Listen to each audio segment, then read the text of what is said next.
जो फीमेल्स होती हैं उन पे ये जो नेगेटिव एंटिटीज़ हैं वो ज़्यादा अटैक करती हैं। क्यों ना किसी ऐसी जगह पर चले जहाँ पर वो जगह पहले से ही हॉन्टेड। अचानक से वो आगे बढ़ते हुए देखते कि बीच सड़क में एक सफ़ेद साड़ी में लिपटी हुई कोई लड़की खड़ी है कि मैंने खुद अपनी आंखों से पेड़ में से खून निकलते हुए देखा है। और कंकाल तंत्र जो था उसके गले पर एक काला सा कपड़ा बंधा हुआ था, बाकी पूरी लाश सड़ गई थी। 1946 में पहली हॉरर फिल्म आई थी खूनी, जो कि बुरी तरह से पिट गई थी। और उसके बाद उस मूवी को कभी नहीं दिखाया गया ये कह के कि ये मूवी बहुत मनहूस है, सो जा दादी वरना हंसता रह जाएगा। तो लोगों ने अपने अपने घरों के दुल्हनों को, अपने बेटियों को, बहुओं को ये के लिए शादी के लिए लाल जोड़ी पहनाना बंद कर दिया उन्होंने।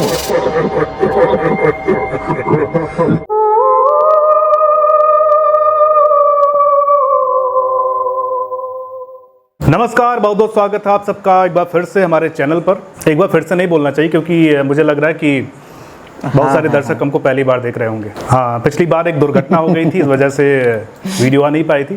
खैर छोड़िए, और दुर्घटना को भूल जाते हैं और आपका परिचय कराते हैं हमारे जो खास गेस्ट हैं हमारे, जो अपना कीमती समय निकाल करके हमारे साथ जुड़े हुए हैं ढेर सारी बातें करने के लिए। हमारे साथ हैं रामोदार भाई, थोड़ी फिल्म थोड़ा म्यूजिक यूट्यूब चैनल से, इनका बहुत पॉपुलर यूट्यूब चैनल है, बॉलीवुड से रिलेटेड, हिंदी सिनेमा से रिलेटेड, यानी कि हिंदी सिनेमा आप कह सकते हैं, इंडियन सिनेमा, और आप फॉरेन सिनेमा, हॉलीवुड तक की सारी जानकारी का खजाना ये रखते हैं और ढेर सारी जानकारी आप लोगों को प्रोवाइड कराते हैं। दूसरा आज हमारे साथ दीपक भाई एक बार फिर से जुड़े हैं। दीपक श्रीवास्तव जी, आपका बहुत बहुत स्वागत है हमारी नारद वाणी टीम से। पौराणिक कथाओं का ज्ञान रखते हैं, ग्रंथों का ज्ञान रखते हैं, और इस वजह से इनके रहने से हमारे पॉडकास्ट में एक नया ट्विस्ट आता है। और तीसरी हमारी जो शख्सियत है बहुत ही महत्वपूर्ण, अमन कुमार शिंदे भाई, और ये एक बहुत ही अच्छे वॉइस ओवर आर्टिस्ट हैं। इनकी भी आवाज़ आपने नारद टीवी पर सुनी होगी, और एक इनका यूट्यूब चैनल है द केस, और जिस पर आप क्राइम स्टोरीज आपने सुनी होगी अमन भाई की आवाज़ में। तो आप सभी तीनों महानुभावों का बहुत बहुत स्वागत है हमारे चैनल पर। धन्यवाद अनुराग भाई, बहुत बहुत धन्यवाद अनुराग सर। तो चलिए बातचीत शुरू करते हैं। और बातचीत शुरू करने से पहले मैं बताऊं कि आज दोपहर में मेरा मूड ख़राब हो गया। किस खुशी में? अरे मैंने मिर्ज़ापुर का बोनस एपिसोड देख लिया। मैंने देखा नहीं, अगर स्पॉइलर हो तो दीजिएगा नहीं अभी। मत देखिएगा, हाथ जोड़ करके आपसे निवेदन है। 25 मिनट का है, 25 मिनट झेले नहीं गए मुझसे भाई। सीजन 3 देख चुके हैं तो जाहिर है कि उसको देखेंगे अब जो भी होगा। मेरे दिमाग में हेडेक हो गया है। अच्छा। रामोतार भाई देखिएगा मत। अच्छा। तो चलिए, हेडेक हुआ है, मुझे जो हेडेक हुआ वो हेडेक मैं चाहता हूँ कि आप लोग ना पालें। और चलिए एक अच्छे मन से, खुशी मन से फिर से इस पॉडकास्ट की शुरुआत करते हैं। और हमारा आज का विषय थोड़ा डरावना है, और मैं चाहूँगा कि अमन भाई थोड़ा एक इंट्रो दें इस पॉडकास्ट को थोड़ा डरावना बनाने के लिए। दरअसल आज हम इस चैनल पर बात करने वाले हैं कुछ ऐसी चीज़ों के बारे में जिन्हें हम अमूमन देखते या महसूस करते नहीं। जैसा कि इस सेशन की शुरुआत में अनुराग सर ने कहा कि आज कुछ अलग और कुछ डरावना होने वाला है, तो आप समझ ही गए होंगे। आज हम बात करने वाले हैं कुछ ऐसी नेगेटिव एंटिटीज, कुछ ऐसी चीज़ों के बारे में जिनके बारे में आपने अक्सर सुना होगा। और अभी रिसेंटली एक मूवी आई है मुंजिया, और अभी एक और मूवी रिलीज हुई है स्त्री 2, जो कि स्त्री 1 का सेकंड पार्ट है, जिसमें राजकुमार राव और Shraddha Kapoor main lead role में हैं। तो आज के सेशन में हम लोग ये डिस्कशन करने के लिए यहाँ पर उपस्थित हुए हैं कि कैसे ये चीज़ें जो हैं अस्तित्व में होती हैं, नहीं होती हैं, कई लोग इस पर बिलीव नहीं करते हैं या करते हैं, उस पर हम चर्चा आज के इस सेशन में करने वाले हैं। तो सबसे पहले तो मैं आप सभी से पूछना चाहूँगा कि क्या आपका अपना अनुभव रहा है, क्या आप मानते हैं ये चीज़ें होती हैं या नहीं होती हैं? सबसे पहले मैं आपसे हाँ या ना में या आपके बिलीफ जानना चाहूँगा। आप क्या समझते हैं, ये चीज़ें होती हैं या नहीं? रामोतार भाई पहले बताएंगे। देखिए, मेरे हिसाब से तो मतलब क्या है कि जो चीज़ हम नहीं देखते हैं, जो चीज़ हम नहीं सुनते हैं, वो नहीं है, ऐसा नहीं हो सकता है, पहला बात है। तो क्या है ना कि मेरे हिसाब से मैं मानता हूँ कि हम जो देख नहीं पाते, जो सुन नहीं पाते, वो चीज़ें हैं। भले हमारा इनकाउंटर नहीं हुआ है, हम लोगों ने अनुभव नहीं किया है, या फिर हमारे लाइफ में वैसे कोई घटनाएं नहीं घटी हैं, लेकिन वो चीजें हैं। मेरा तो मानना है कि पैरानॉर्मल चीजें हैं। क्यों है, मतलब कोई रीजन आपका कि जो चीजें हम देख नहीं पाते, जो चीजें सुन नहीं पाते हैं, वो चीजें हैं। वो एक्चुअल में वो हम एलियन भी नहीं देख पाते हैं, एलियन नहीं समझ पाते, लेकिन क्या आपको लगता है कि पूरे ब्रह्मांड में हम अकेले हैं? नहीं, ऐसा नहीं होना चाहिए। एलियंस भी हैं, भूतों का भी होगा, संसार होगा, इनका भी होगा। हालांकि मैं दकियानूसी कहलाऊंगा, लेकिन ये चीज़ें हैं, मुझे ऐसा लगता है। जैसे हर चीज़ का एक अपोजिट होता है, दिन रात, सही झूठ, उसी तरीके से भगवान पर अगर हम बिलीव रखते हैं तो हमको कहीं ना कहीं हमको शैतान पर भी, भूतों पर भी बिलीव रखना पड़ेगा। तो फिलहाल भूतों पर बिलीव रखना पड़ेगा, लेकिन ये पॉडकास्ट भूतिया काफ़ी ज़्यादा होने वाला है। लेकिन उससे पहले बात करेंगे हम फिल्म मुंजिया की। मुंजिया आप लोगों ने देख ली है? कमज़ोर दिल वाले इस वीडियो से दूर रहे। हाँ, कमज़ोर दिल वाले। अभी तो फनी, थोड़ा मजाक, हंसी मजाक से ये पॉडकास्ट स्टार्ट हुआ है, बट मतलब जैसे क्या जैसे समय बीतता जाएगा ये रात गहराता जाएगा, कहानियाँ वैसी कहानियाँ आती जाएंगी, माहौल डरावना होता जाएगा और डरावना होता जाएगा। तो मैं ये कह रहा था कि फिल्म मुंजिया के बहाने आज बहुत सारी चीज़ों पर बात होने वाली है। मुंजिया आप सभी ने देखी। रामोतार भाई, आपको कैसी लगी फिल्म? देखिए, कॉन्सेप्ट बहुत अच्छा है, लेकिन एग्जीक्यूशन बड़ा बुरा है फिल्म का। उसको और भी बेहतर तरीके से प्रेजेंट किया जा सकता था। उसके कई मतलब क्या होता है कि आपके पास एक अच्छा बैनर है, मैडोक फिल्म्स जैसा बैनर है आपके पास, प्रोडक्शन कंपनी आपके पास उतनी बड़ी कंपनी है, तो उसका इस्तेमाल ढंग से हुआ नहीं। जैसे कि उसी मैडोक की अलग अलग फिल्में, जस्ट लाइक आप स्त्री 1 देखिए, अभी 2 आया, या फिर भेड़िया देख लीजिए, तो उनपे जो उसका जो एग्जीक्यूशन है, उसका जो डायरेक्शन है, वो ज़बरदस्त देखने को मिलता है। लेकिन वो चीज़ें मुंजिया के साथ नहीं होती हैं। फिल्म का फर्स्ट हाफ बड़ा ज़बरदस्त लगता है, जिसमें एक्टिंग भी अच्छा देखने को मिलता है। क्या है कि उसमें फर्स्ट हाफ में क्या है, तो बहुत सारे ऐसे जो एक्टर हैं वो मराठी सिनेमा के लीजेंड लोग हैं, तो फर्स्ट हाफ में बहुत ज़बरदस्त देखने को मिलता है। सेकेंड हाफ तक आते आते फिल्म क्या होता है, फिर वो लेंदी हो जाता है। और समस्याएं क्या होती है आपको बताऊं कि सेकेंड हाफ इवन क्लाइमेक्स में आते आते फिल्म ऐसा लगने लगता है कि हम कोई वो स्टार प्लस का कोई शो देख रहे हैं, फिर कोई है, या फिर विकराल और गबराल, इस टाइप का शो जैसा लगने लगता है क्लाइमेक्स आके। और मतलब लगने नहीं लगता कि एक बड़ा प्रोडक्शन कंपनी का फिल्म है और इतना ज़्यादा इस पर बजट लगा हुआ है, और एकदम बिल्कुल फील देने लगता है कि हम कोई टीवी सीरियल देख रहे हैं, टीवी शो देख रहे हैं, हॉरर शो देख रहे हैं। हाँ, तो आपने वही बात कही। मुझे भी कॉन्सेप्ट तो अच्छा है, लेकिन फिल्म का डायरेक्शन कहीं ना कहीं पुअर रहा है। जो कहानी बताने का जो तरीका है, वो सही नहीं रहा है। और आपने मेडॉक का नाम लिया। मेडॉक फिल्म इस समय बहुत झंडे गाड़ रही, नए नए झंडे गाड़ रही है। स्त्री बनाई, स्त्री 2 बनाई, भेड़िया बनाई, उसके बाद एक और फिल्म आ रही है जो इन सब चीज़ों से हट करके है। हम लोग उस दिन सिनेमा हॉल में गए थे, एक ट्रेलर हम लोगों ने देखा था, नाम नहीं ध्यान आ रहा है। तो मेडॉक उसको भी बना रही है। और ये जो लेकिन कॉमन स्त्री 2, भेड़िया या स्त्री से, अगर वो फिल्में जो है उसको डायरेक्ट किया है अमर कौशिक जी ने, और इसके डायरेक्टर है आदित्य स्वरूपदार, जिन्होंने अभी एक समय पर 1-2 महीने पहले इनकी एक फिल्म आई काकूड़ा करके, मैंने वो भी कल देखी, काकूड़ा भी देखी, उस पर भी चर्चा करेंगे। और ये मेनली मराठी सिनेमा के, मैं इन पर थोड़ा मैं देख रहा था गूगल पर, तो इनकी ज़्यादातर फिल्में मराठी सिनेमा की हैं, मतलब मराठी फिल्में ज़्यादातर उन्होंने बनाई हैं। एक इनकी जो रिसेंटली 2 साल पहले एक फिल्म आई थी ज़ॉम्बी बिली करके, मराठी में है वो, और ज़ॉम्बी के कॉन्सेप्ट पर उन्होंने फिल्म बनाई थी, तो वो ठीक ठाक फिल्म चली थी। तो यही है। बाकी अभी मैं बात कर रहा था इनकी फिल्म काकूड़ा की। काकूड़ा के आप लोगों ने देखी? अभी 1 महीने पहले आई थी।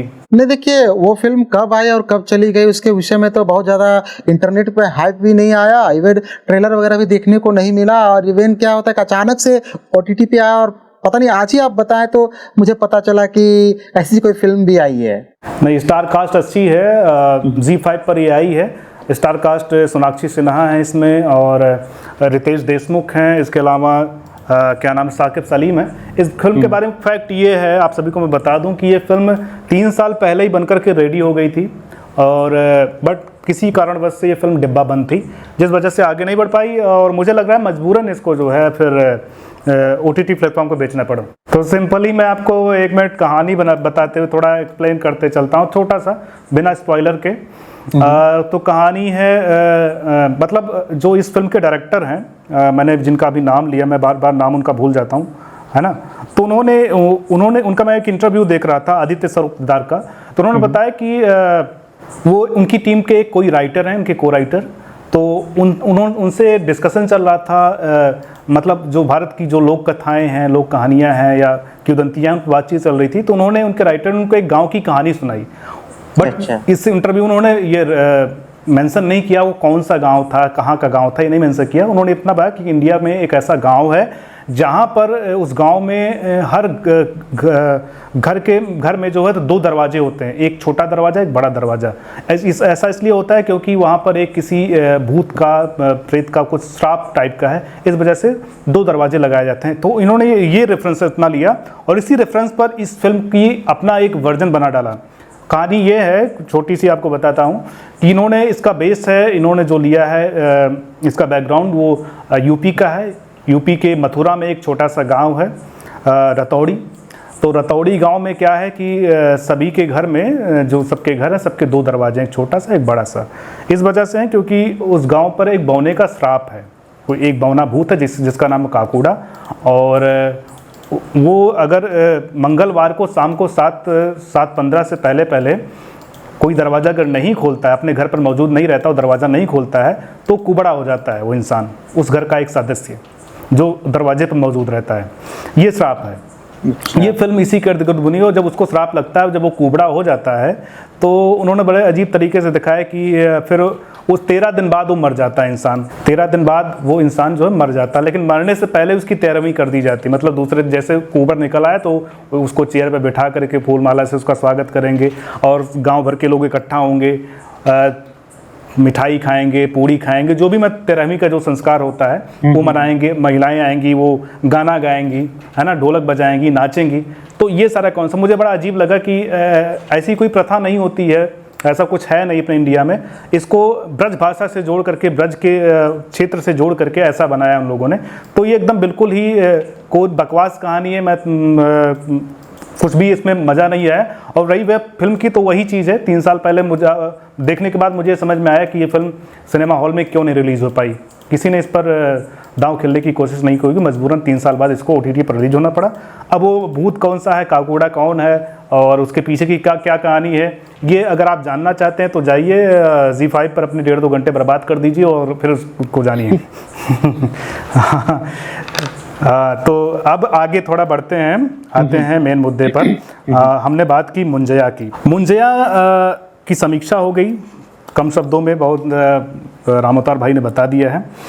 अच्छा, अब बात करेंगे हिंदी सिनेमा में, क्योंकि आप सिनेमा का टॉपिक्स का बहुत अच्छा ज्ञान रखते हैं, नॉलेज रखते हैं, तो हमारे दर्शकों को भी बहुत फायदा पहुंचेगा, हमको भी थोड़ी नॉलेज मिलेगी रामअवतार भाई। जी बिल्कुल, बिल्कुल। कि ये जो सिनेमा, भारतीय सिनेमा में, खास करके हिंदी सिनेमा में जो हॉरर फिल्मों का जो दौर बदला है, मतलब अगर मैं पहली फिल्म की बात करूं जो बॉलीवुड में मुझे ध्यान आता है, अगर मैं गलत हूंगा तो आप इसको करेक्ट कीजिएगा।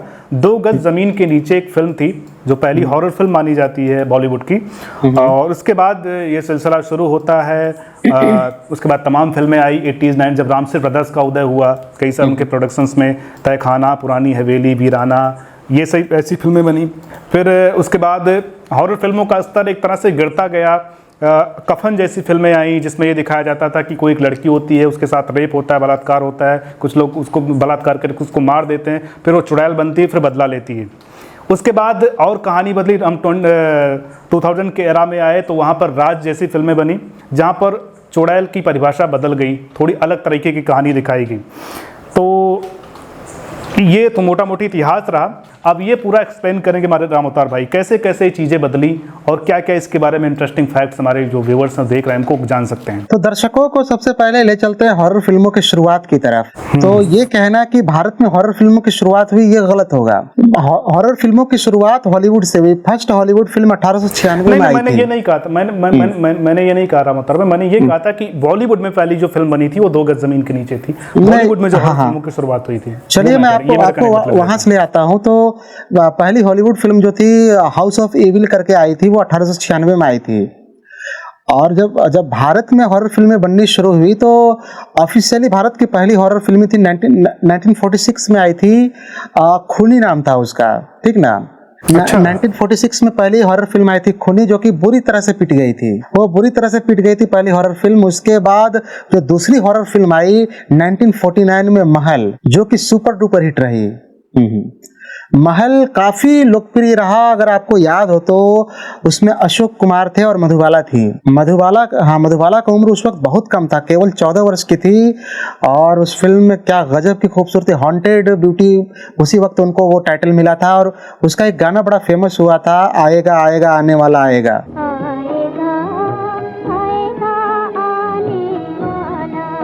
तो वो 1949 की फिल्म थी। उसके बाद अगला हॉरर फिल्म फिर बनने में 12-13 साल लग गए।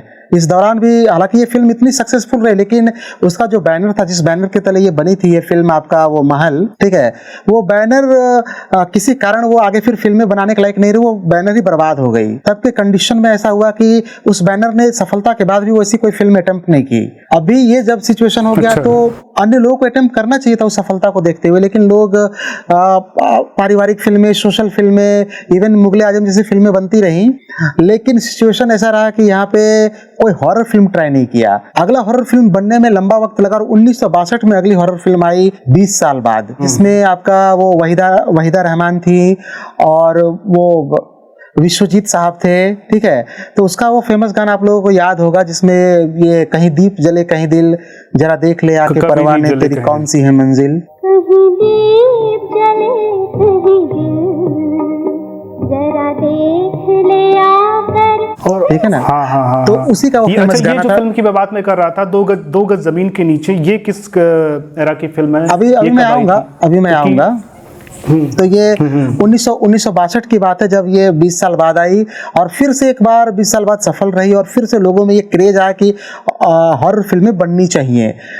लोग तो पहले अच्छा रिस्पांस दे चुके थे महल को, लेकिन आम दर्शकों के बीच में वो चीज़ थी कि हम फिल्में देखेंगे, लेकिन प्रोड्यूसर वैसे बना नहीं रहे थे। और इसी में फिर थोड़ा सा बदलाव हुआ। फिर राज खोसला आए। राज खोसला एक और हॉरर फिल्म लेके आए। फिल्म थी वो कौन थी, अगर आप लोगों ने देखा होगा कि वो कौन थी, उसका नैना बरसे रिमझिम करके एक गाना अगर आप लोगों ने सुना होगा तो बड़ा फेमस गाना है।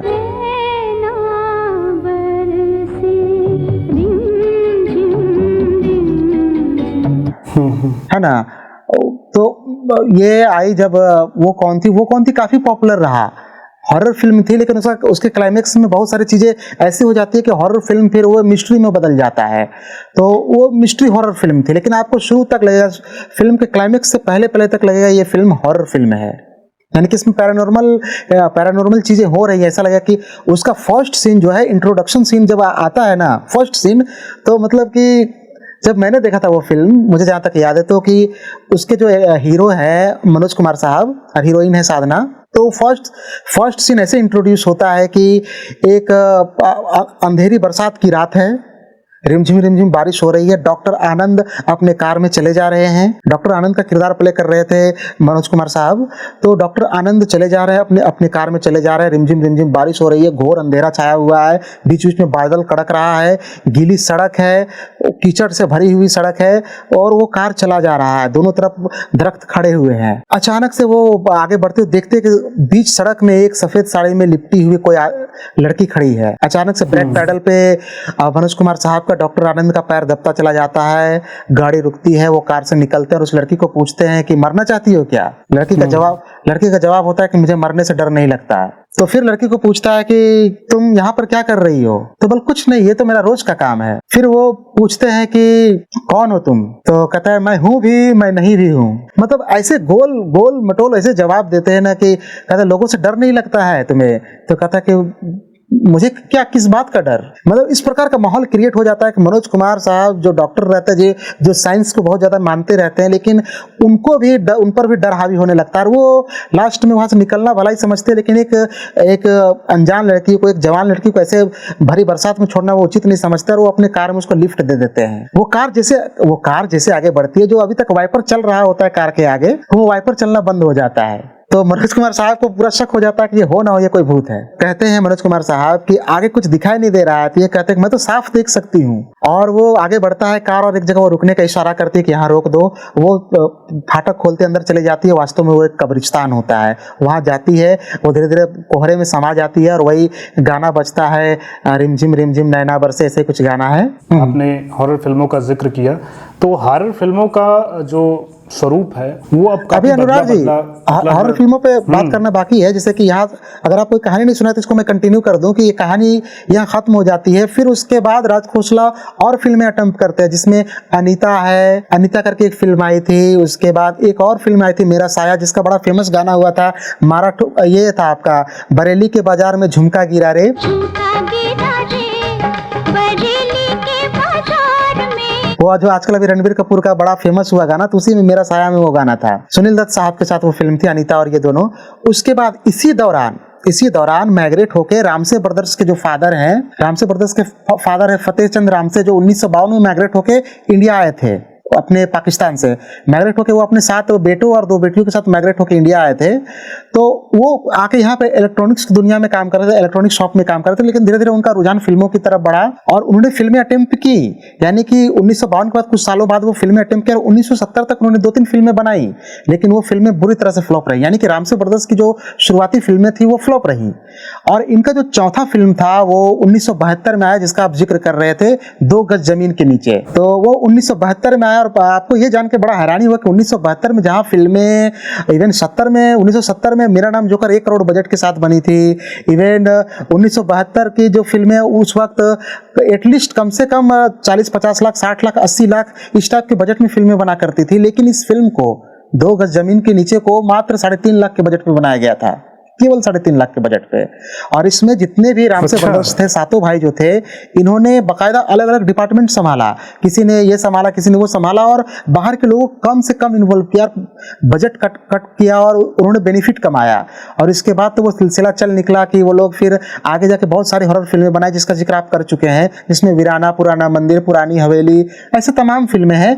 लेकिन यहाँ पे एक नाम और मैं ऐड करना चाहूंगा, यहाँ पे एक नाम बीच में मैं ऐड करना चाहूंगा, 70s के इरा में एक और फिल्म मेकर आए, राजकुमार कोहली, जिन्होंने 1976 में वो अटेम्प्ट किया, नागिन बनाई, जो कि ऑलमोस्ट एक भले वो ये था, लेकिन वो भी एक हॉरर जॉनर को टच करता है। उसके बाद उन्होंने 1979 में जानी दुश्मन बनाई, ठीक है, तो राजकुमार कोहली ने जानी दुश्मन बनाई, और वो प्रॉपर एक हॉरर फिल्म था। इवन वो जो था ना, ये इवन जब मैं उस पर एक वीडियो कर रहा था आपका जानी दुश्मन पे, तो जब रिसर्च के दौरान मैं देखा तो उसमें रिसर्च में मुझे एक बात बड़ा यूनिक पता चला कि जब जानी दुश्मन रिलीज हो गया तो लोगों ने अपने घरों के दुल्हनों को, अपने बेटियों को, बहुओं को ये के लिए, शादी के लिए लाल जोड़े पहनाना बंद कर दिया उन्होंने, बाकायदा पिंक जोड़े पहनाने। अच्छा। हाँ, तो ये कहानी उसका प्रभाव रहा। इवन नागिन का प्रभाव ये रहा कि आज भी लोगों के माइंड में रहता है कि जो जिस सांप को मार रहा है उसका माथा कुचल दो, नहीं तो वो फोटो खींच लेगा, और वो फोटो के हिसाब से नागिन बदला लेगी, नाग बदला लेगा।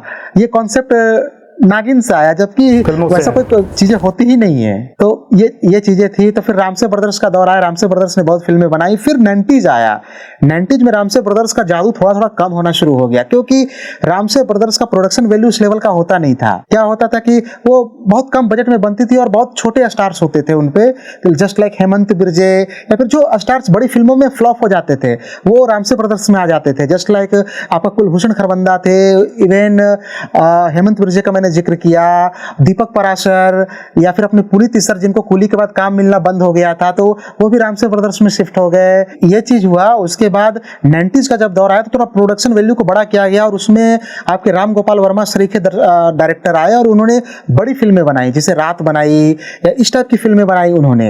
इवन इसमें अगला समय आगे आते आते समय में इसमें फिर विक्रम भट्ट वगैरह भी ऐड हुए, अपने मतलब कि भट्ट फैमिली विशेष फिल्म्स जो है, महेश भट्ट की जो कंपनी, ये इन्वॉल्व हो गए हॉरर फिल्में बनाने में।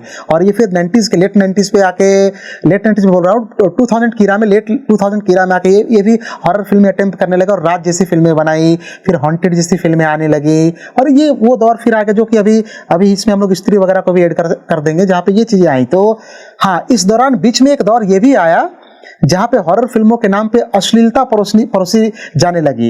रामसे ब्रदर्स ने तो कम अश्लीलता परोसी थी, क्योंकि एक फिल्म को चलाने के एक एलिमेंट यहाँ भी होता था कि हॉरर के साथ साथ थोड़ा सा कॉमेडी का तड़का हो, थोड़ा सा क्या बोलेंगे, अंग प्रदर्शन भी हो। लेकिन बाकायदा अश्लील फिल्में बनाना शुरू कर दिए कुछ लोगों ने, जहाँ पे हॉरर के नाम पे हॉरर का तड़का लगा के वो अश्लीलता बेचना शुरू किए, जिसमें बहुत सारे दर्शक मैं बोल रहा हूँ, प्रोड्यूसर और डायरेक्टर का नाम आता है, जिसपे अभी अमेजन पे एक बाकायदा एक सीरीज भी आया था। इसमें मैं एक विशेष तौर पे एक नाम लेना चाहूँगा जिसने वो बनाई थी, अगर आप लोगों को याद होगा कि गुंडा फिल्म में आया था धर्मेंद्र और मिथुन चक्रवर्ती की, गुंडा याद होगा जिन्होंने बनाई थी। वो चीज़ें थी कि वहाँ पे ऐसा सिचुएशन आया जहाँ पे कि कुछ अश्लील फिल्में भी बननी शुरू हुई और वो थोड़ा सा धब्बा था हॉरर फिल्मों के नाम पे।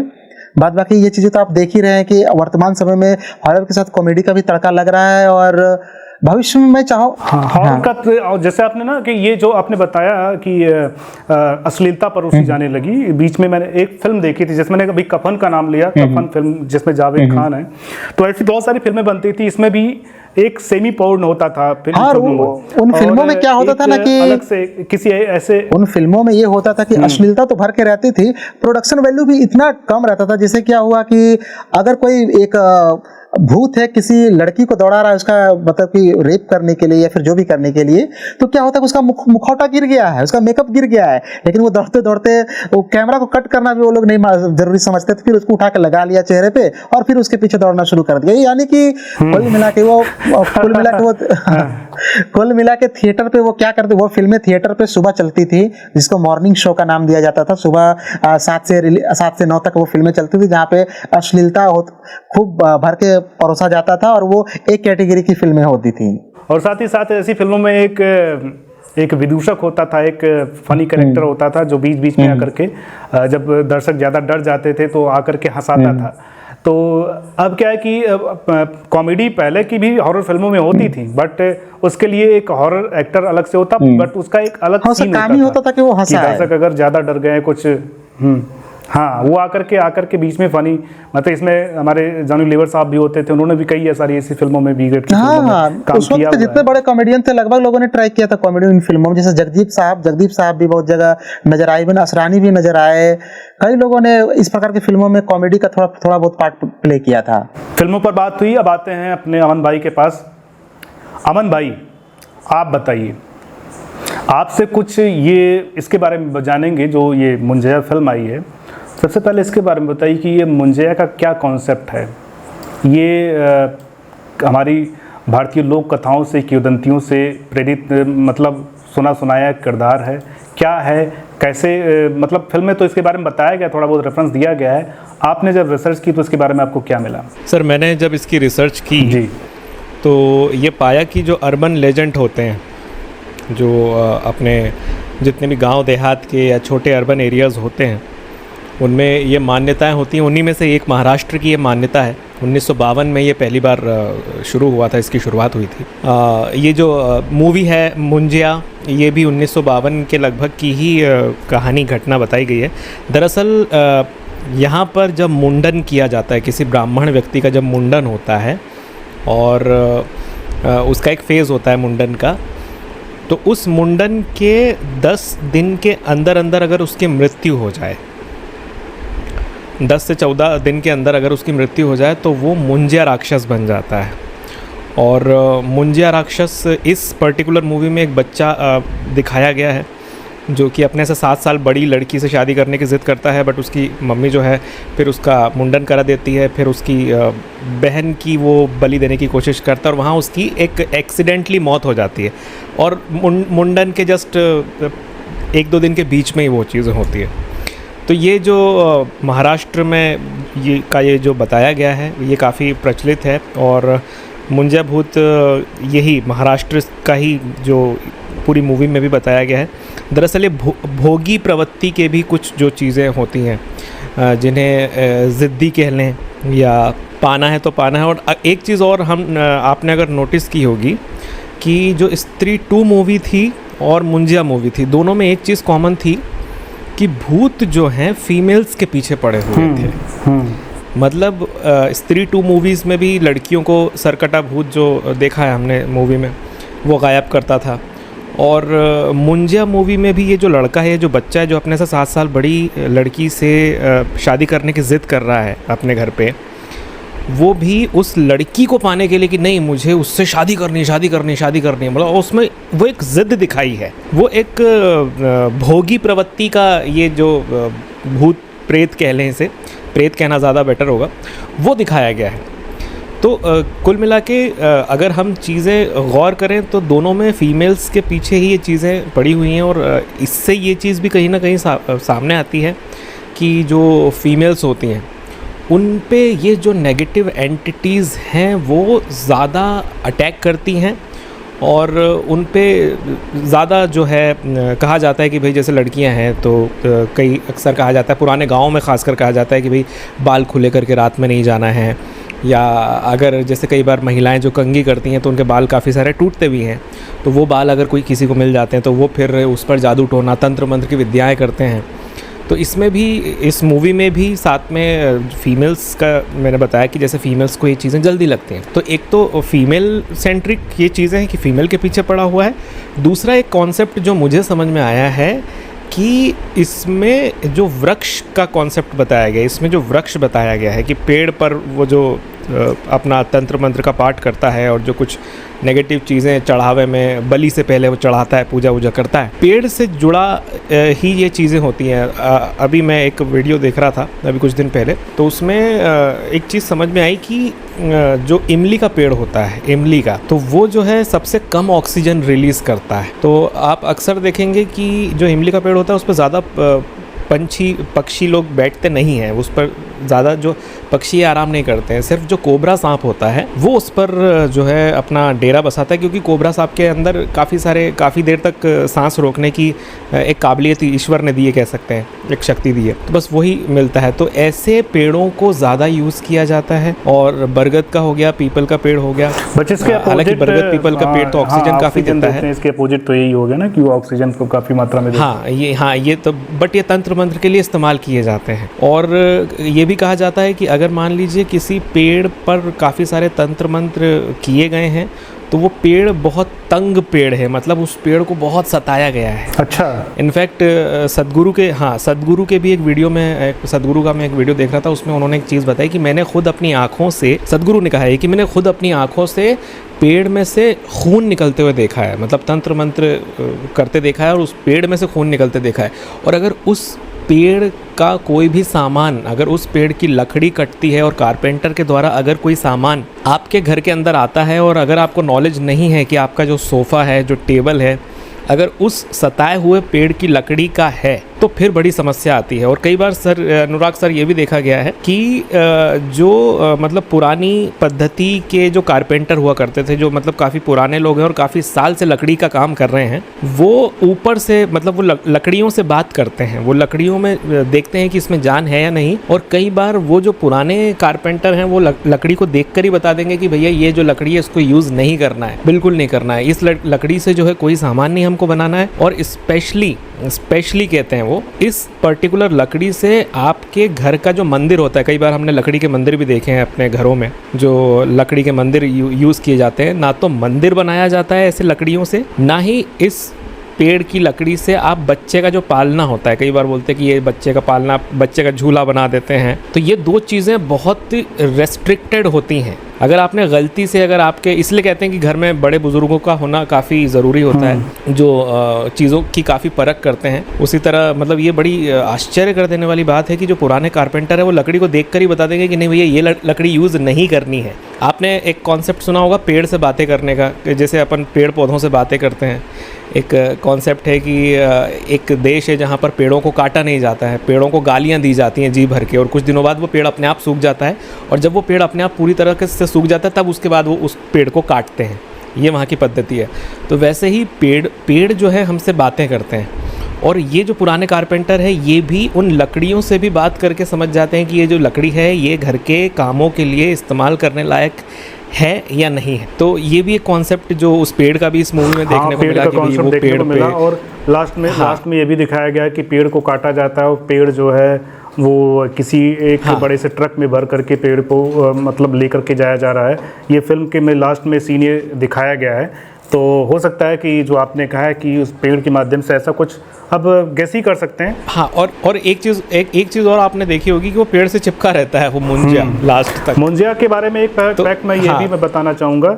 मुंजिया का नाम मुंजभूत इसलिए होता है क्योंकि हमारे हिंदू धर्म में जो जनेऊ संस्कार होता है, जनेऊ संस्कार, मूज जिसे बोलते हैं, मूज, तो उसको उससे उसका जनेऊ संस्कार होता है। जब मुंडन संस्कार के साथ साथ जनेऊ संस्कार भी होता है। इस वजह से वो मुंज के नाम से उस भूत का नाम मुंजिया पड़ता है। अनुराग जी, अभी जिस कमरे में बैठा हूँ, जिस जगह पे बैठा हूँ, ये मेरे बाबूजी का यहाँ पर पहले आलीशान मकान हुआ करता था, उसको तुड़वा के मैंने छत बनवाया है अभी। ये कहानी मुझे अब डरा अच्छा, रहा है। डर लगने की बात है। मैं आपको एक बहुत दिलचस्प कहानी सुनाऊंगा। अब क्या है कि मेरे बाबूजी को डर की बात हो रही थी। मेरे बाबूजी को अपना घर बड़ा पसंद था। अच्छा, नहीं, सभी को अपना पसंद होता है। देखिए, जिसने मेहनत करके बनाया, मैं बना करके जाऊंगा तो मुझे भी पसंद होगा, उसमें कोई दो राय नहीं है। लेकिन जो डर की बात हो रही थी, आप लोगों ने कहा कि आप अकेले हैं, अमन भाई भी अकेले हैं, तो मैं एक इंसिडेंट सुनाता हूँ, छोटी सी घटना। मेरे खुद के साथ, मेरा खुद का अनुभव है और मजा आएगा, आपको भी मजा आएगा, दर्शक जो सुनेंगे उसको, उनको भी मजा आएगा। अच्छा। तो वो कुछ यूँ कि ये बात है साल 2010 की।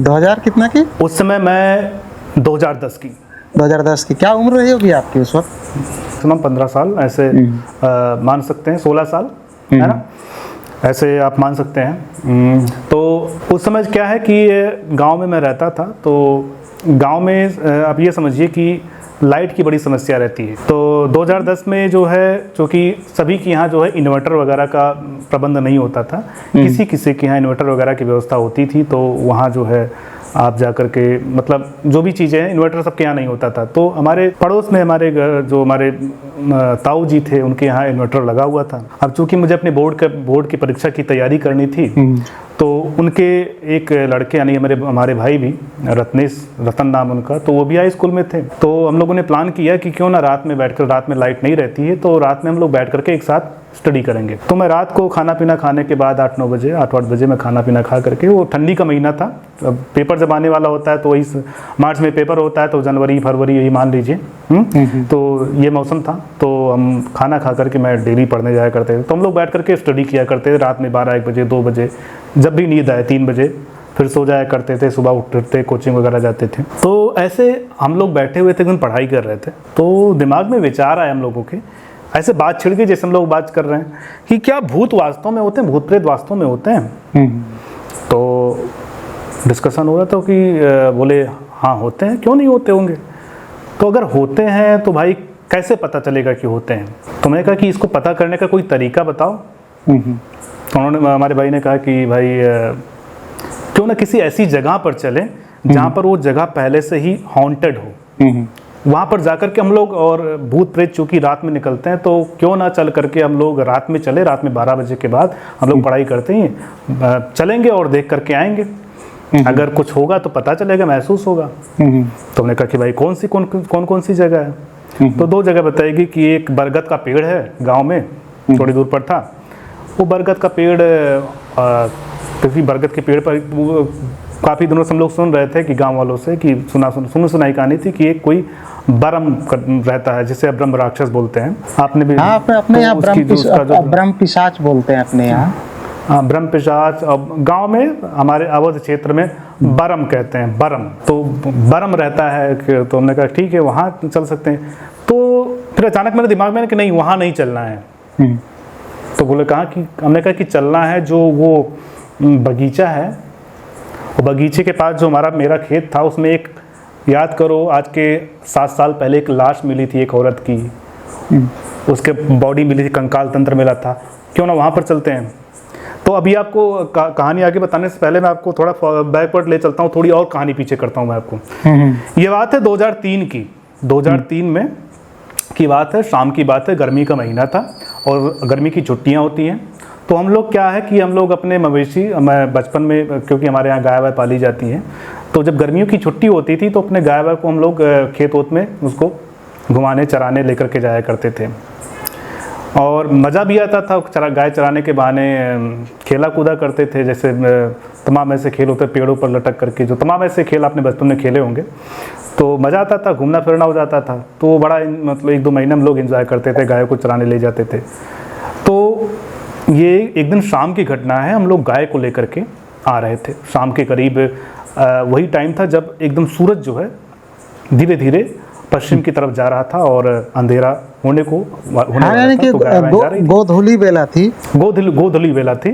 तो फिर मैंने अचानक देखा कि मेरे एक खेत में जो गाय का चरी चरी बोलते हैं ना, चरी चरी जो गाय को खिलाया जाता काट करके, वो बोई हुई थी। और उसके पास जो है काफी लोग, एक बड़ी लंबी भीड़ लगी हुई थी। तो किसी ने, एक लड़का दौड़ करके आया, बताया, अरे अनुराग, तोरे खेतवा में तो लहास मिली है, जैसे अवधि भाषण बता रहा हूँ आपको। मैंने कहा पहली बार सुना है कि मतलब कि ये तो सुना है लाश किसी को मरते हुए, मतलब इससे पहले मैं अपने जीवन में मरते हुए मैंने अपने दादाजी को देखा था उस उम्र तक, पहली बार।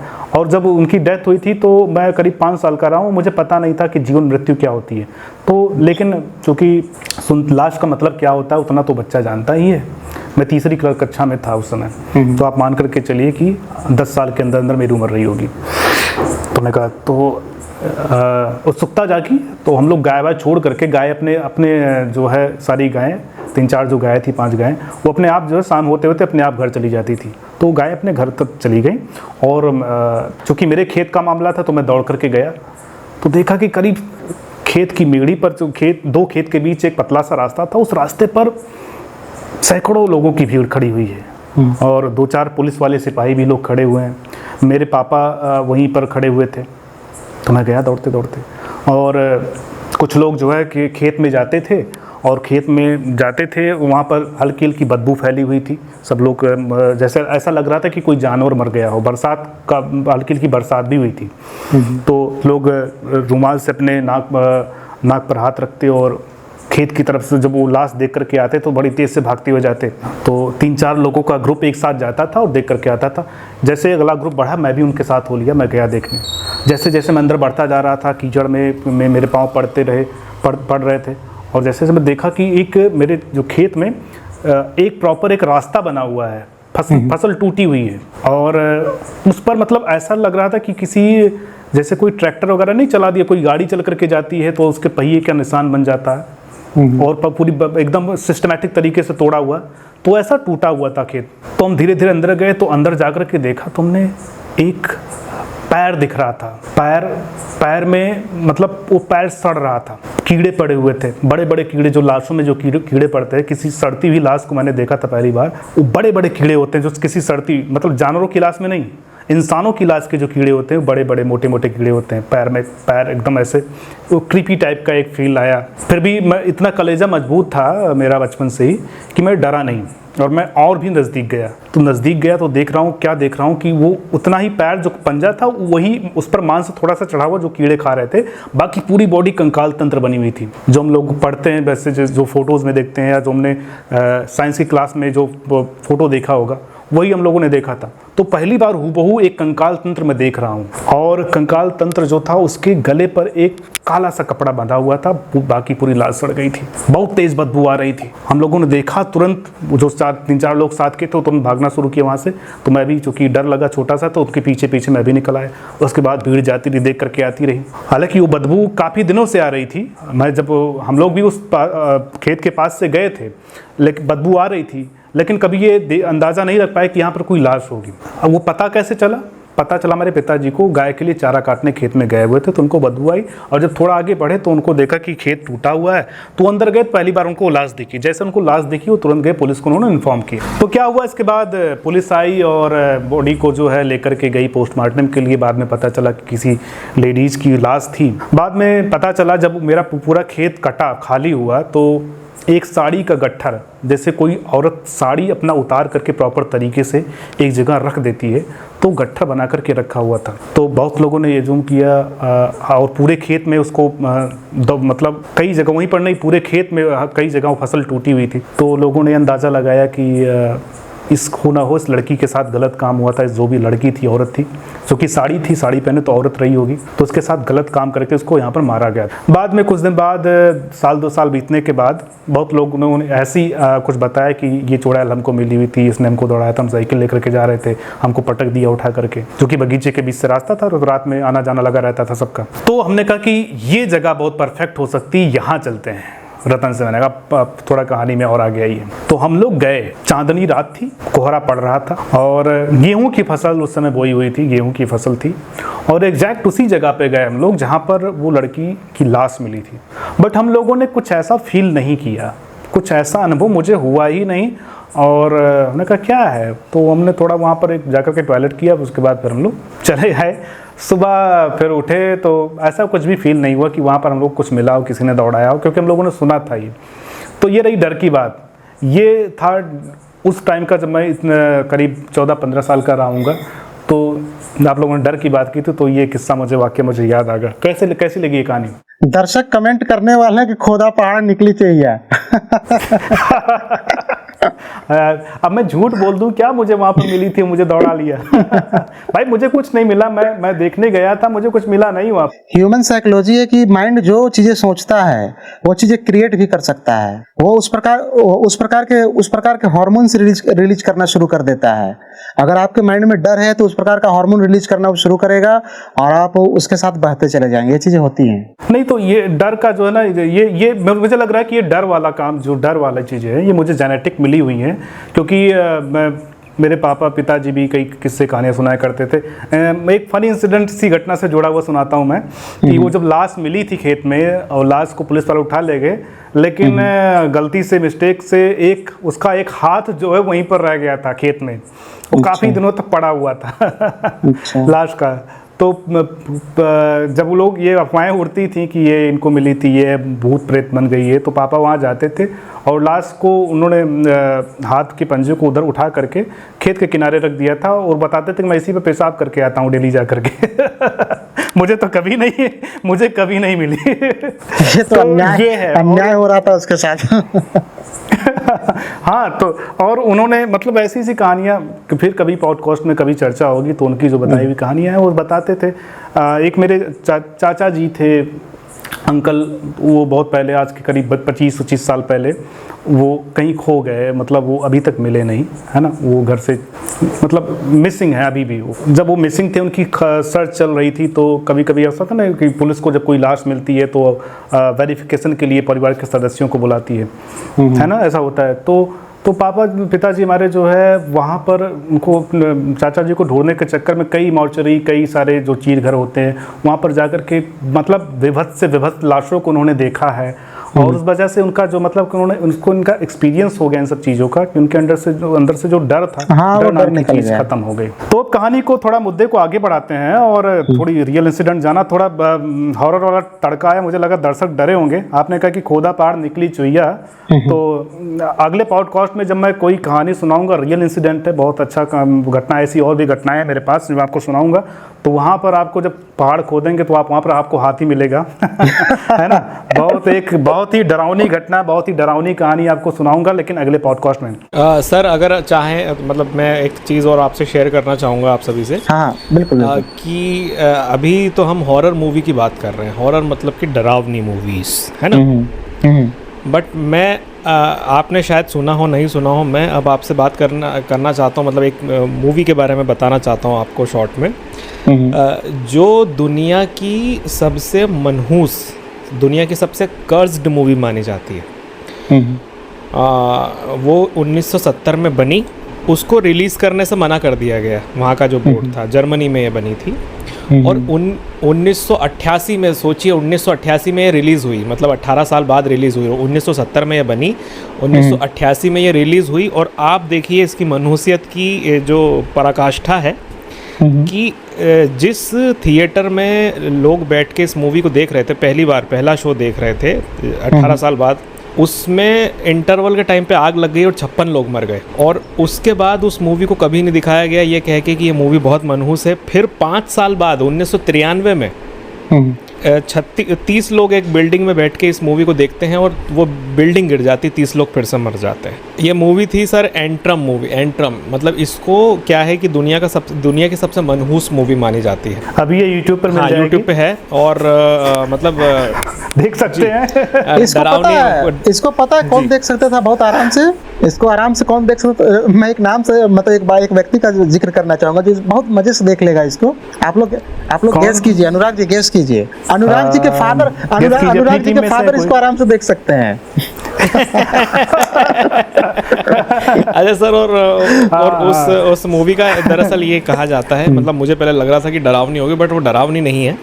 वो एक्चुअल में डरावनी और मनहूस में बहुत अंतर होता है, कर्स्ड और हॉरर में बहुत अंतर होता है। ये इस चीज़ को मैं समझा जब मैंने उस मूवी की स्टोरी को देखा, एक्सप्लेनेशन देखी थी मैंने उस मूवी की। दरअसल सर उसमें इन्होंने क्या किया, एक बहुत बड़ी गलती की इस मूवी के अंदर, कि उन्होंने बहुत ज़्यादा रियल दिखाने के चक्कर में, बहुत ज़्यादा मतलब एकदम सच्चा दिखाने के चक्कर में, उसमें जो बहुत एक कर्स्ड मूवी होती है, मतलब कर्स्ड जो भूत की जो किताब होती है जिससे तंत्र मंत्र की विद्याएं, जो फॉरेन में जो बूडू मैजिक होता है, जो काला जादू होता है कहते हैं, तो उसमें एक चिन्ह है जो बहुत मनहूस है, और वो उस बुक के अंदर का ही चिन्ह उन्होंने पूरी मूवी में 117 बार दिखा दिया। अच्छा। और जितनी बार वो स्क्रीन पे आया है और जितनी बार लोगों ने उसको देखा, 117 बार, 117 टाइम्स, ये कोई नोट नहीं कर पा रहा था। बहुत बाद में ये पता लगा कि अच्छा ये जो चिन्ह है ये लोगों के सामने 117 बार आ रहा है पूरी मूवी में, और उस वजह से इन लोगों के साथ घटनाएं घटित हो रही है। मतलब ये आखिरी में निष्कर्ष निकला। तो अच्छा। अभी जो मूवी आपको मिलेगी यूट्यूब पर डली हुई मिल जाएगी, बट उस चिन्ह को ब्लर कर दिया गया है। जितनी बार भी वो चिन्ह दिखाया गया है, उस चिन्ह को मतलब बहुत कर्स्ड चिन्ह कहा जाता है, मतलब उसको कोई देखता नहीं है, वो सिर्फ वो तंत्र मंत्र में बहुत रेयरली यूज होता है, उसको उन्होंने रियल में मूवी में दिखा दिया। तो अच्छा, अब आपको यूट्यूब पे मूवी तो मिल जाएगी, बट वो ब्लर मिलेगा आपको चिन्ह 117 बार का, और कई बार कट भी लगा दिया गया है। इसी कॉन्सेप्ट पर एक शॉर्ट स्टोरी मैंने देखी थी, अमेरिकन हॉरर स्टोरीज करके एक सीरीज है, आपने देखी होगी, नाम भी सुना होगा, अमेरिकन हॉरर स्टोरीज। और इसका पूरी सीरीज गुलेर्मो डेल टोरो करके उसके डायरेक्टर है, उन्होंने बनाई थी। नहीं वो नहीं है। अच्छा। वो नहीं वो वाली नहीं, वो अलग है। वो जो सीरीज आप बता रहे हैं, कैबिनेट ऑफ द क्यूरियोसिटी, वो अलग है। ये अमेरिकन हॉरर स्टोरीज, एक हॉरर स्टोरीज की एक सीरीज है, कई सारी, करीब 50, मतलब कई सीजन्स आ चुके हैं। तो मैंने देखा है उसमें ऐसी कहानी की एक डायरेक्टर रहता है, एक ऐसी फिल्म बनाता है जो वो फिल्म को सभी को दिखाना चाहता है फ्री में। वो फ्री शो जो है ऑर्गेनाइज करता है लोगों को दिखाने के लिए, और लोग देखने जाते हैं। और जैसे ही पता उस फिल्म में क्या रहता है कि हालांकि ऐसा कुछ जब मतलब कहानी को दिखाया गया तो स्क्रीन पर क्या दिख रहा है दर्शकों को, ये सीरीज कहानी में दिखाया नहीं गया है, पर दर्शकों को चेहरे का हाव भाव कुछ अलग हो जाता था, और वो अचानक से एकदम से 1 मिनट बाद वायलेंट हो जाते थे। मतलब जैसे ज़ॉम्बी नहीं हो जाते हैं, एक दूसरे को काट करके खाने लगते हैं। मतलब पूरा सिनेमा हॉल या कॉन्सेप्ट है, हम विदेशों में कॉन्सेप्ट ये है कि कार पर बैठ करके लोग फिल्में देखने जाते हैं। कोई बड़ा सा मैदान होता है, वहाँ पर कार, बड़ा सा एक स्क्रीन लगा होता है, लोग अपनी कार में बैठ करके फिल्में देखते हैं। सिनेमा हॉल नहीं होता है। कार के बहुत सारे कार के बोनेट पे बैठ के देखते हैं, ये पे बैठ के देखते हैं। वो उनको बकायदा ड्रिंक्स वगैरह सर्व किया जाता है, एक बड़ी सी स्क्रीन लगी होती है। बिल्कुल बड़ी सी स्क्रीन लगी होती है, हाँ। तो वहाँ से लोग बैठ करके पूरा फिल्म को एंजॉय करते हैं। बट जब वो लोग वहाँ पर फिल्में देखने जाते हैं तो एकदम सब, बड़ी अच्छी कहानी है, आप देखिएगा, तो एकदम से वायलेंट हो जाते हैं और एक दूसरे को मतलब काटने लगते हैं, खाने लगते हैं। तो किसी तरीके से 3 बच्चे वहाँ से सर्वाइव करके बच जाते हैं। और फिर उनको फिल्म के बारे में पता चलता है, और फिल्म को पूरी रील जो है वो जला देते हैं। बट उनको पता चलता है कि इस फिल्म का डायरेक्टर जो है कहीं उसी शहर में कहीं रह रहा है, उस शहर उसके पास इस फिल्म का दूसरा कोई रील पड़ा हुआ है। तो फिर से उस दर्शक, क्योंकि फिल्म कोर्ट में जब जाती है फिल्म, उसको बैन कर दिया जाता है, उसको जो है अपराधी घोषित, कई साल जेल में रहने के बाद आता है। फिर वो प्रण लेता है कि मैं लोगों को फिल्में दिखाऊंगा फ्री में, और लोगों को जो है इससे उनको नुकसान पहुंचाऊंगा। तो वो तीनों बच्चे वहां जाते हैं, उस डायरेक्टर को जो है मार देते हैं, और जो उसके पास रील्स रहती है उसको जला देते हैं। अच्छा। और फिर आते हैं कहानी जो रहते हैं, फिर कहानी एंड होने वाली रहती है। लेकिन कहानी के एंड में होता ये है कि वो फिल्म को उस डायरेक्टर ने नेटफ्लिक्स पर रिलीज करवा दी थी। अब जो फिल्में जो कुछ लोगों ने देखी थी, अचानक से वो OTT पर आ गई है फिल्म, और उसको कई लोग उसको देखने जा रहे हैं। बस यहाँ पर स्टोरी एंड हो जाती है। तो बड़ा डरावना मंजर रहा है वो। आप अमेरिकन हॉरर स्टोरीज देखिए, मैं आप लोगों को रिकमेंड कर रहा हूँ, देखिएगा, मज़ा आएगा। और क्योंकि इसलिए मज़ा आएगा क्योंकि ज़्यादा की कहानियाँ 30-40 मिनट की कहानियाँ होती हैं, मैक्सिमम 45 मिनट या 1 घंटे की, और 1 घंटे में आपको पूरा मज़ा आएगा, एंजॉय आएगा कहानी का देखने का। आपने फिल्मों का दौर बताया है ना, वहाँ से लेकर के 20 साल बाद से लेकर के, और फिर आपने कफन जैसी फिल्मों का जिक्र हुआ, रामसे ब्रदर्स का जिक्र हुआ। अब बीच में एक ऐसा भी दौर आया था जो राज जैसी फिल्म है। जैसे मैंने आपको बताया ना कि इससे पहले ऐसी हॉरर फिल्में बनती थी जहाँ पर किसी लड़की का रेप हो जाता था, मार दिया जाता था, फिर वो चुड़ैल बनती थी, बदला लेती थी। फिर राज जब फिल्म आई तो राज ने एक नया हॉरर फिल्मों का एक नया जॉनरा सेट किया कि नहीं, वहाँ पर चुड़ैल को मारा नहीं जा रहा, चुड़ैल खुद हीरो के पास जा रही है और उनके बीच में प्रेम प्रसंग चलता है, वो लड़की मर जाती है, फिर चुड़ैल बनती है। इस तरह की कहानियाँ आई। इसी तरह की इसके बाद कृष्णा कॉटेज भी आई, ऐसी ही कुछ फिल्म थी वो भी, और भी इस तरह की फिल्में कई सारी आई। अब धीरे धीरे क्या हुआ, और दौर बदला फिल्मों का। फिल्मों में अब हमारी जो लोक कथाओं में, किंवदंतियों में जो कथाएँ हम लोग सुनते आ रहे हैं, जैसे आपने कहा अर्बन लीजेंड्स, उनको हमारी फिल्मों में, हिंदी सिनेमा में शामिल किया जा रहा है। और इस फिल्म का मतलब, इस तरह की फिल्मों का अगर मैं जिक्र करता हूँ और उस फिल्म में तुम्बाड का जिक्र ना हो उस फिल्म में, ऐसी फिल्मों में, तो मेरे ख्याल से मज़ा अधूरा रह जाएगा। वो तुम्बाड अब मेरे ख्याल से जो सिनेमा की समझ रखता है, सिनेमा को चाहता है, देखता है, उसने अगर तुम्बाड ना देखी हो तो क्या ही देखा फिर, है ना? बिल्कुल बिल्कुल। वो फिल्म इतना क्या है कि उसकी जो टेक्निकल से लेके स्टोरी लाइन से लेके हर चीज, इवन उसकी सिनेमेटोग्राफी, उसका जो पोस्ट प्रोडक्शन है, हर चीज मतलब एक ऐसे लेवल पे है कि ऑस्कर पे जाने लायक फिल्म है वो। उस लेवल की फिल्म बनी है वो। उसका इवन जो झोपड़ी का, याद आप देखिए कि बारिश हो रही है फर्स्ट में सीन में, जो झोपड़ी का जो सीन है, बारिश हो रहा है, पूरे पूरे मैदान जैसा एरिया, वहाँ पे एकमात्र घर है, वो गिर रहा है। ये सब देखना मतलब एक यूनिक एक्सपीरियंस है। हाँ, ये सब इवन बारिश हो रहा है, बारिश हो रहा है, तो उसमें एक कैरेक्टर जो जी बोलिए, हमेशा जो बारिश होती रहती है, बारिश कैरेक्टर प्ले करता है, बारिश पूरा दिखाया गया है, बारिश भी रोल प्ले कर रहा है, तो अलग ही अनुभव होता है। मतलब फिल्म को देखने जाएंगे और कहीं बारिश हो रही हो अगर संयोग से, तब तो और मजा आएगा। आहा, क्या बात। नहीं तो अभी क्या है ना कि दर्शकों के लिए खुशखबरी है कि तुम्बाड़ को फिर से थिएटर पे रिलीज किया जा रहा है। हाँ, तो वही मैं कह रहा हूँ कि अगर घर पर बैठने का, देखने का एक्सपीरियंस लेना चाहते हैं तो संडे के दिन ऐसा, अगर संयोग से बारिश हो गई तो मजा आ जाएगा। बारिश हो रही है, बाहर भी बारिश हो रही है, फिल्म में भी बारिश हो रही है, थिएटर भी जा सकते हैं क्योंकि थिएटर पे रिलीज किया जा रहा है फिल्म को। और लेकिन थिएटर में रामतार जी चाय पकौड़े नहीं मिलेंगे, वहाँ पर पॉपकॉर्न मिलेगा। बट आप जो बैठ करके अपना फैल करके सोफे पे, क्या लगता है कि मतलब कि क्या तुम्बाड़ के हस्तर को देखकर लोग फिर पकौड़े निगल पाएंगे?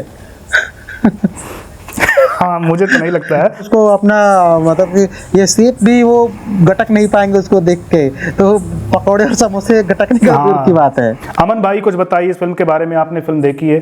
तो सर, तुम्बाड़ मूवी जो है, मतलब उसका जो कॉन्सेप्ट है वो बड़ा प्यारा है, और जो सीन्स उसमें दिखाए गए हैं, जो चीज़ें उसमें दिखाई गई हैं, सिनेमैटिक नज़रिए से अगर देखें उस मूवी को हम, तो एक बहुत अच्छा अनुभव मिलता है। जैसे कि आपने बताया कि अगर तुम्बाड़ मूवी हम देखने जा रहे हो और बारिश हो रही हो तो मज़ा आ जाएगा।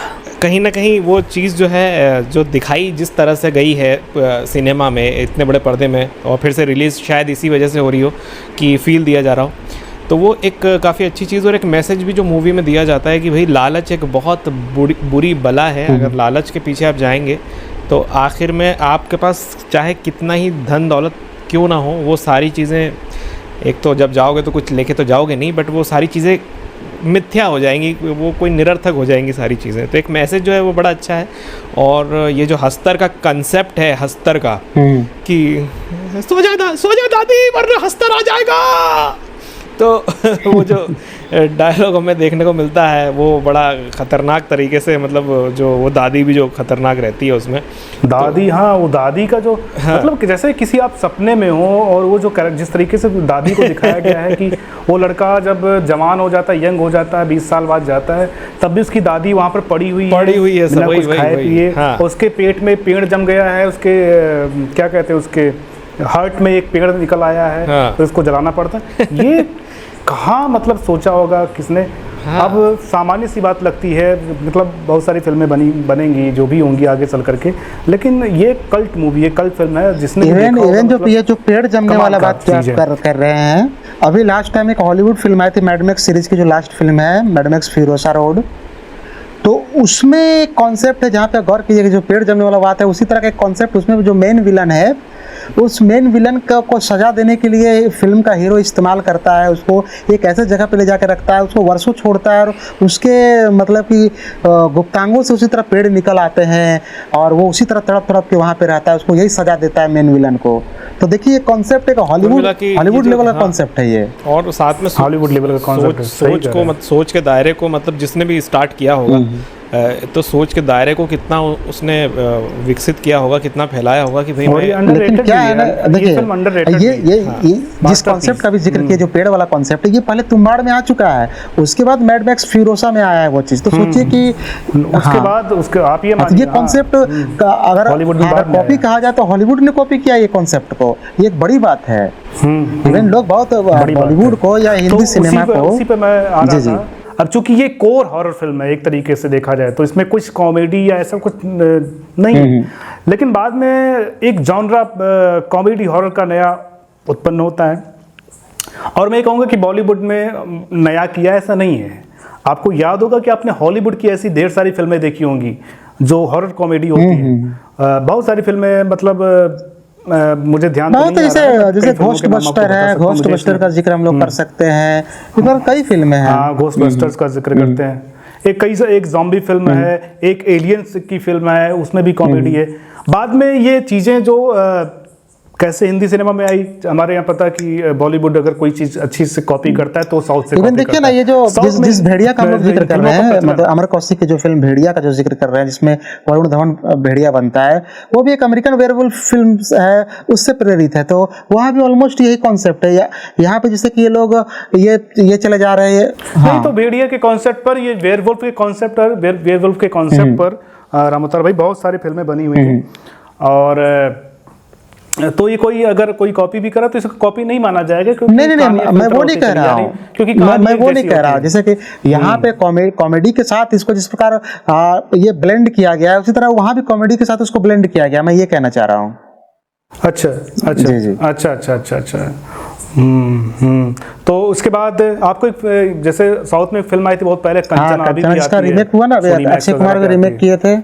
हाँ, जो इसका रिमिक्स बनाए थे, तो वो ऐसी पहले मुझे लगता है कि मतलब कॉमेडी का तड़का लिए हुए, उसमें राघव लॉरेंस जो एक्टर रहते हैं। नहीं, अगर वो हम एक इसको पहली इसको फिल्म नहीं हम लोगों ने इसको साउथ- इसको पीछे ले जाए तो उनकी जो वो रजनीकांत वाली फिल्म थी चंद्रमुखी, जिसका यहाँ भी भूल भुलैया करके रीमेक हुआ अपने यहाँ। हाँ, चंद्रमुखी। तो उसमें भी उसका भूल उसका लीड भुलैया का, एक्टर जो है वो कॉमेडी करता है। तो ये चीजें हैं, चंद्रमुखी को भी हम लोग जिक्र करते हैं, जिसका फिर भूल भुलैया अपने यहाँ रीमेक किया गया। चंद्रमुखी या भूल भुलैया को हम हॉरर की कैटेगरी में रखते हैं, लेकिन कॉमेडी भी है, उसमें भी कॉमेडी, उसका लीड बट ये एक्टर कॉमिकल पुट लिए हुए कॉमेडी है। उसमें क्या है कि ना, उसमें आप ये मानकर चलिए कि 80% कॉमेडी है और 20% हॉरर है। वो लास्ट में आकर के सारी चीजें जब खुलती हैं और लास्ट में कुछ सीन्स आते हैं, तब पता चलता कि हाँ ये हॉरर है। बट इन फिल्मों में क्या था कि इन फिल्मों में कॉमेडी और हॉरर साथ साथ चल रहा है। यानी कि सामने भूत दिख रहा है तो अरे भूत को देखकर डर, अरे जब कहते हैं ना, स्त्री में एक सीन है कि जब राजकुमार से कहता है कि अरे प्यार से देखो, तो कहता है कि हाँ मेरी फट रही है और तुम कर प्यार से देखो, कहाँ से प्यार लाए। तो मतलब चुड़ैल सामने मुंह बाए खड़ी है और वहां भी कॉमेडी निकाल रहे हैं। तो इस तरह की जो जॉनरा की फिल्में हैं ये अब बननी शुरू हुई। मतलब कंचना के बाद राजमहल, ऐसी तमाम जो हिंदी में डब होकर कहते हैं, मुझे उनका असली नाम तो नहीं पता है, बट हिंदी में डब होकर के जो आती हैं फिल्में, यूट्यूब पर भी तमाम अवेलेबल हैं, आपने देखा होगा। ऐसी फिल्में आई, एनाबेल करके एक फिल्म आई थी, साउथ की है, जिसमें विजय सेतुपति और ये हैं, क्या नाम है, ये जो एक एक्ट्रेस है कंगना रनौत की तरह, उसके कर्ली बाल्स हैं, हेयर से, क्या नाम है उनका, तापसी पन्नू, वो है। बट वो फिल्म फ्लॉप हो गई थी। मतलब कि हाँ, साउथ में ऐसी फिल्में जब ढेर सारी बनने लगी और सर पर का कॉन्सेप्ट उठा लिया, कुछ भी नहीं है, कहानी नहीं है, तो ऐसी फिल्में फ्लॉप भी हुई हैं। बहुत सारी बहुत ऐसी। वहाँ पे क्या हुआ कि जो मेन एक्टर्स है, लीड एक्टर्स है, बड़े एक्टर्स है, उनके अलावा भी बहुत छोटे छोटे एक्टर्स ने इस प्रकार की फिल्में अटेम्प्ट की और वो फिल्में अच्छा नहीं कर पाई।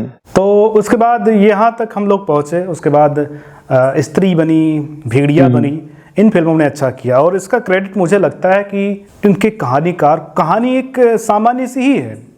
कहानी अगर देखा जाए फिल्मों की तो सामान्य सी, बट इनके डायरेक्टर को कहीं ना कहीं क्रेडिट देना होगा, अमर कौशिक जी को, जिन्होंने काफी मतलब बहुत ही बेहतरीन ढंग से इसको बनाया। हाँ, फिल्म का जो राइटिंग डिपार्टमेंट है ना, स्क्रीन प्ले जबरदस्त है। स्क्रीन प्ले ही बड़ा रोल प्ले कर रहा है इन सब चीजों को, कि कब किस जगह पे हम क्या सेट करें, ये बड़ी बात है यहाँ पे। और क्योंकि उसी यूनिवर्स की फिल्में मुंजिया भी हैं, उसी यूनिवर्स की फिल्म, वो उतना ज्यादा मजा नहीं देती है। हाँ, तो जाहिर यहाँ पे क्या है, और स्त्री निर्देशक, राइटिंग टीम, ये सब बदल जाने के बाद चीजें बदल जाती हैं। अब चूंकि मुझे लगता है कि मुंजिया इस वजह से चल गई क्योंकि वो उसके यूनिवर्स की फिल्म के नाम पर वो बेची गई फिल्म, इस वजह से वो चल गई, क्योंकि वहाँ पर भेड़िए का और स्त्री का रेफरेंस मिला, इस वजह से देखने गए। उसके बाद ये फिल्म, तो इन फिल्मों के जो प्रचलन शुरू हुआ है रामोतर भाई, इन फिल्मों के बारे में या ऐसे फिल्मकारों के बारे में क्या कहना चाहेंगे? क्या आपको नहीं लगता कि कोर हॉरर फिल्में, अगर हॉरर फिल्मों के साथ जो एक जॉनरा है, वो अगर इन फिल्मों से अगर हॉरर निकाल दिया जाता तो इन फिल्मों में क्या बचता फिर? नहीं देखिए, ये फिल्में दो चीज़ों के लिए बनाई जा रही हैं। एक तो पहला कि कमर्शियल वैल्यू इन फिल्मों का ज़बरदस्त है, तो पैसा पीटने के लिए एक पहला बात है कि इसको बनाया जा रहा है। दूसरा बात है कि दर्शक भी अब क्या है कि लाइट हार्टेड चीज़ें देखना पसंद कर रहे हैं। उनको ना मतलब कि कोर मिस्ट्री फिल्में पसंद आ रही हैं, ना कोर हॉरर फिल्में पसंद आ रही है, सबको लाइट हार्टेड चीज़ें चाहिए, तो इसलिए ये चीज़ें बनाई जा रही है। लेकिन मेरे विचार से कि ये चीज़ें बनती रहनी चाहिए, जिनको जो देखना है वो चीज़ें मिलनी चाहिए। लेकिन मैं ये कह रहा हूँ कि फुल्ली लोडेड हॉरर फिल्में भी आनी चाहिए। जो हॉरर फिल्मों के शौकीन हैं उनके लिए भी चीज़ें बननी चाहिए। और मुझे लग रहा है जो पुराने लोग थे, तो महेश भट्ट जैसी जो फिल्में बनाते थे, वो चीज़ें अब जा चुकी हैं, मुझे लग रहा है वो दौर, क्योंकि उनकी फिल्मों में ऐसी बात नहीं रह गई। उन्होंने बीच में उनकी फिल्म आई थी 1920 सीरीज की एक लास्ट फिल्म आई थी, महाबकवास फिल्म है, उसमें उन्होंने सारी चीजें, मतलब आप जब फिल्म देखोगे ना तो उन्होंने सारा चीज ग्रीन स्क्रीन पर शूट किया हुआ, सब कुछ वीएफएक्स लगाया और सब दिख रहा कि नकली है। वो पहली फिल्म 1920 सीरीज की जो पहली फिल्म थी, जिसमें क्या नाम है, कौन से दुग्गल करके कौन से वो रजनीश दुग्गल, वो बहुत अच्छी फिल्म थी, कहानी रजनीश दुग्गल। सेकंड पार्ट भी अच्छी थी, जिसमें अपने आफ्ताब शिवदासनी थे, वो भी फिल्म अच्छी थी। हालांकि प्रोडक्शन वैल्यू इन फिल्मों का कभी अच्छा नहीं रहा है, वो चीजें लोग नहीं देखे, मतलब वीएफएक्स वगैरह बहुत घटिया होता था। हालांकि इस दौरान एक बात और मैं कहना चाहूंगा, बट ये कि फिल्में अनुराग जी, एक बात और करना चाहूँगा कि इस दौरान एक और चीज़ का ट्राई किया गया, मतलब कि हॉरर फिल्म की कैटेगरी में एक और चीज़ ट्राई किया गया, जहाँ पे रीबर्थ का कॉन्सेप्ट लाया गया, पुनर्जन्म का, रीइंकारनेशन का। तो रीइंकारनेशन का प्रोजेक्ट भी बहुत सारे चीज़ लॉन्च हो, जैसे कि याद होगा आपको एक फिल्म आई थी 1958 में, मधुमती करके कर्ज जैसे। हाँ, तो वहाँ से ला रहे हैं आपको यहाँ तक कि जो मधुमती फिल्म आई थी, उसका जो कॉन्सेप्ट था उसमें रीबर्थ का कॉन्सेप्ट था, तो उसमें भी कहीं ना कहीं थोड़ा सा हॉरर एलिमेंट था। समय बढ़ता गया और फिर वही रीबर्थ का कॉन्सेप्ट आपको यहाँ कर्ज में भी देखने को मिला। तो कर्ज का जो कॉन्सेप्ट है, कर्ज को बहुत सारे लोग कहते हैं कि हॉलीवुड से कॉपीड है। The reincarnation of Peter proud 1975 की फिल्म है, the reincarnation of Peter proud. तो क्या है कि the reincarnation of Peter proud जो फिल्म है, वो फिल्म भी ऑलमोस्ट कहीं ना कहीं मधुमती से प्रेरित लगती है। लेकिन यहाँ फिर लोग कहता है कि कर्ज प्रेरित है अपने the reincarnation of Peter proud से। लेकिन सिचुएशन है कि बहुत सारी फिल्में अपने यहाँ से हॉलीवुड ने कॉपी की है। इवन आप देखते होंगे 1993 में एक फिल्म आई थी डर, शाहरुख खान वाली, जिसमें बहुत हद तक हाँ उसमें हॉरर एलिमेंट भी एक अलग टाइप का है, लेकिन वो हॉरर फिल्म नहीं कहेंगे, लेकिन है सैडिस्ट है फिल्म। लेकिन यहाँ पे गौर करने वाली बात है कि इस फिल्म को भी अगले ही साल हॉलीवुड ने फियर नाम से बनाया, और कॉन्सेप्ट ऑलमोस्ट डर जैसा है, जिसमें मार्क वॉल्मर करके जो बड़े एक्टर हैं हॉलीवुड के, वो उसमें नजर आए शाहरुख खान वाली भूमिका में।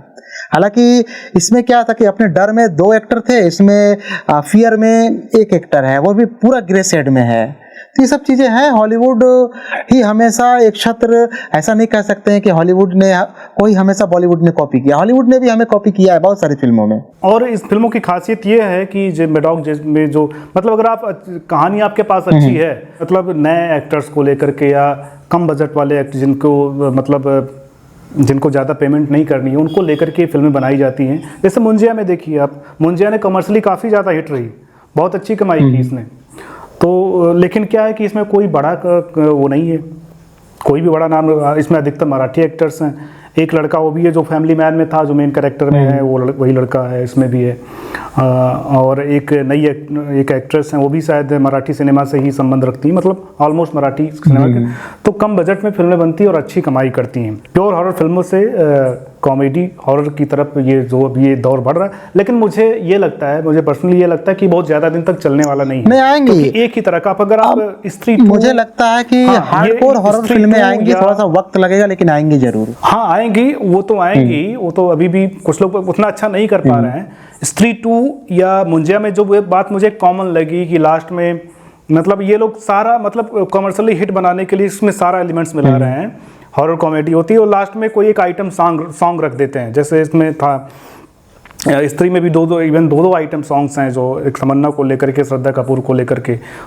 भेड़िया में भी हैं, इसके बाद इसमें भी मुंजिया में भी हैं, आइटम सॉन्ग लास्ट में दिखाया गया है। तो सेम मुझे लग रहा है कि डायरेक्टर या मेकर्स ने एक फार्मूला क्रैक कर लिया है कि इन फिल्मों को चलाना कैसे। एक दो गाने अच्छे वो बना लो और तो ये कॉमेडी डाल दो, बीच बीच में कॉमेडी कर रहा है। लेकिन मुझे लगता है कि ये ज़्यादा दिन तक नहीं चले। वो एक दो फिल्में और ये हिट करा सकते हैं, बट इससे ज़्यादा मुझे नहीं लगता कि चलना। लेकिन कुछ ना कुछ मतलब कहने का मतलब ये कि नया करना पड़ेगा आगे चल करके। तो दर्शकों, यहाँ तक आपने देखा कि कैसे एक फिल्म को सेंटर करके हमने भारतीय सिनेमा में हॉरर फिल्मों के इतिहास पर बात किया, उनका उद्भव कैसे हुआ, कैसे कैसे उनका क्रमिक विकास हुआ और कैसे कैसे चीज़ें 20 साल बाद से लेकर के, और मतलब फिल्म का नाम 20 साल बाद, वहाँ से लेकर के स्त्री 2 तक और मुंजिया तक की चीज़ें पहुँची, और इनसे जुड़ी रियल घटनाएं क्या होती हैं, हमारे जो अर्बन लीजेंड्स पर जो फिल्में इस समय बन रही हैं, है ना, उनकी बात हुई।